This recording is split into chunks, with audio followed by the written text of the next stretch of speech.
काटने में मशगूल थे कि बकरियों का एक झुंड हाँकता हुआ एक 13-14 साल का लड़का वहां आता दिखा। ये पीटर था, जो गांव का ही एक लड़का था और रोज सबकी बकरियां पहाड़ पर चराने ले जाता था। एल्बर्ट ने उसे रोका और अपनी 2 बकरियां भी साथ ले जाने को कहा। साथ में उन्होंने बताया कि हेली भी उसके साथ आएगी ताकि वो पहाड़ी जीवन का तरीका सीख सके। हेली ये सुनकर उछल पड़ी। एल्बर्ट ने उसे दोपहर के खाने के लिए रोटी, चीज और सॉसेज बांध कर दिए और वह खुशी खुशी पीटर और बकरियों के साथ पहाड़ों पर निकल गई। पहाड़ों पर हेली ने पीटर के साथ पूरे दिन बकरियों के पीछे दौड़ते, जंगली फूलों से खेलते और आजादी का भरपूर आनंद लेते हुए बिताया। वह इतनी खुश थी मानो पिंजरे से निकलकर खुले आसमान तले उड़ रही हो।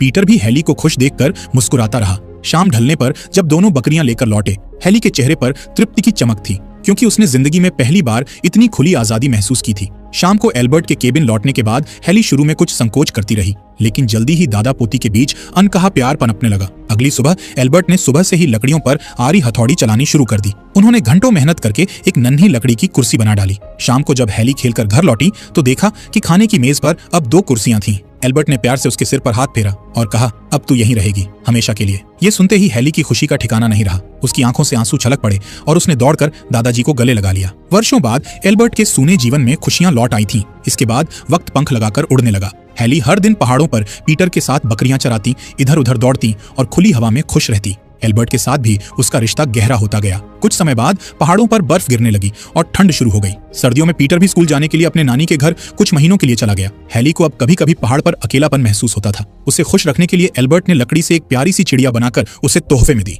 फिर उन्होंने लकड़ियों की एक मजबूत स्लेज भी बनाई। बर्फीली ढलानों पर दादा पोती घंटों स्लेज पर फिसलते रहे और उनकी हंसी की आवाजें घाटी में गूंज उठीं। लेकिन खुशियों भरे ये दिन हमेशा के लिए नहीं थे। कुछ साल बीत गए और हेली अब 8 साल की हो चुकी थी। एक दिन अचानक हेली की मौसी डेबी फिर से पहाड़ पर आ पहुंची। उसे देखकर हेली को बेहद आश्चर्य और खुशी हुई, क्योंकि इतने वर्षों में डेबी पहली बार उससे मिलने आई थी। एल्बर्ट के चेहरे पर खुशी नहीं थी। डेबी ने बताया कि वो फ्रैंकफर्ट से खास हेली को लेने आई है। वहाँ एक अमीर परिवार है जहाँ हेली को रहने पढ़ने का बढ़िया मौका मिलेगा। हेली वहाँ जाएगी तो शहर में स्कूल जा सकेगी, अच्छे कपड़े पहन सकेगी और